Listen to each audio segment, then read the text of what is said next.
நான் மகா நைட்டு வீட்டுக்கு வரேன்னு சொன்னேன், வரவே இல்லை. டேய் டேய் யாரா நீ?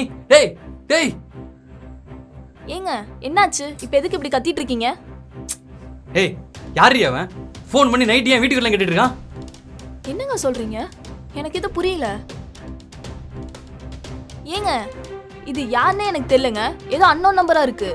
ஏய் பச்சையா நடிக்காதடி. நீ யாருன்னே தெரியாம தான் உன் நம்பருக்கு கால் பண்றானா? ஏங்க நிஜமா தாங்க சொல்றேன், எனக்கு இவன் யாருன்னே தெரியல, என்ன நம்புங்க. ஏய் இப்ப மட்டும் நீ உண்மையை சொல்லல, உங்க அப்பனுக்கு கால் பண்ணி வர வச்சு உன் பொண்ணு வேறத்து கூட தொடர்புல இருக்கான்னு சொல்றேன். அப்புறம் இதை விட உனக்கு பெரிய அசிங்கம் வேற எதுவும் இருக்காது பாத்துக்க. ஐயோ உங்களுக்கு எப்படி சொல்லி புரிய வைக்கணும்னே தெரியலங்க. எவனோ ஒரு பைத்தியக்காரன் கால் பண்ணதுக்கு நான் என்னங்க பண்ணுவேன்? ஏய் கால் வந்தது உன்னோட போனுக்கு, அப்புறம் வாங்கிட்டு கேட்காம வேற யார்ட்ட கேட்பாங்க?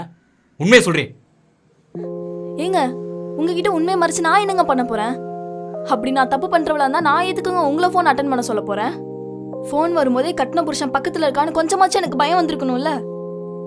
ஏய் நீ சொல்றது கரெக்ட் தான், ஆனா நீ யாருன்னே தெரியலனா எப்படி ஃபோன் பண்ணி கரெக்டா உன் பேர் சொல்றான்? ஏங்க இந்த காலத்துல பேர் கண்டுபிடிக்கலாம் ஒரு விஷயமாங்க? என்கிட்ட ட்ரூ காலர் இருக்கு, அதுல என் நம்பர் சேவ்ல இருக்கு. அப்படி கூட அவர் பேர் கண்டுபிடிச்சிருக்கலாம் இல்லையா? சரி அப்படி உன் பேரை கண்டுபிடிச்சிருக்கலாம், ஆனா உன் நம்பர் எப்படி கண்டுபிடிச்சிருப்பான்? ஏங்க இப்படி கேள்வி மேல கேள்வி கேட்டுட்டு இருக்கீங்க? ஒரு ரேண்டமா ஒரு 10 நம்பர் போட்டு டயல் பண்றதுல ஒரு பெரிய விஷயமா?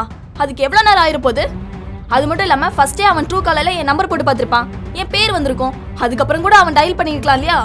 ஏய் இரு இரு, கோவப்பட வேண்டியது நானு, நீ எதுக்கு கோவப்பட்டு இருக்க? இது கோவம் இல்லைங்க, கஷ்டமா இருக்குங்க. இவ்வளவு நாளா உங்க கூட வாழ்ந்திருக்கேன், ஆனா எவனோ ஒருத்தன் கால் பண்ணி சொன்னதை நம்புறீங்க. கட்டின பொண்டாட்டி என்ன நம்ப மாட்டேங்கிறீங்கல்ல? இல்லைங்க, இதுக்கு மேலே நம்ம ஒன்னா இருக்கிறது சரிப்பட்டு வராதுன்னு நினைக்கிறேன். ஏய் இதெல்லாம் ஒரு விஷயமே இல்லடி, இதுக்கு எதுக்கு என்ன விட்டு போறாங்கற? இல்லைங்க, ஒருத்தருக்கு ஒருத்தர் மேல நம்பிக்கை போயிடுச்சுன்னா அது திரும்பி வருது ரொம்ப கஷ்டங்க.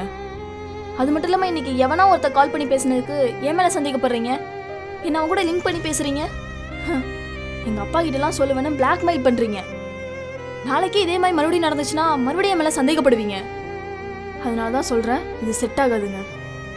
ஏய் என்ன மன்னிச்சிடுறி, நான் இல்ல, இந்த இடத்துல எந்த புருஷனா இருந்தாலும் இப்படி தாண்டி கோவப்பட்டிருப்பாங்க.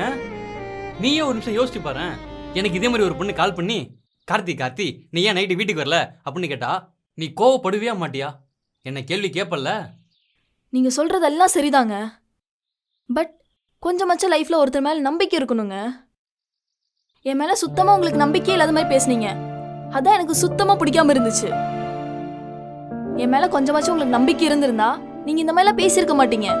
நீ சொல்றது கரெக்டு தான் மகா, சத்தியமா இனிமேல் இப்படிலாம் பண்ண மாட்டேன் மகா, என்ன நம்பு மகா, எனக்கு ஒரே ஒரு சான்ஸ் கூட ப்ளீஸ் மகா.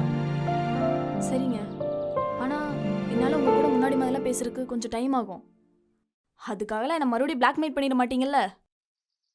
அதெல்லாம் பண்ண மாட்டேன் மகா.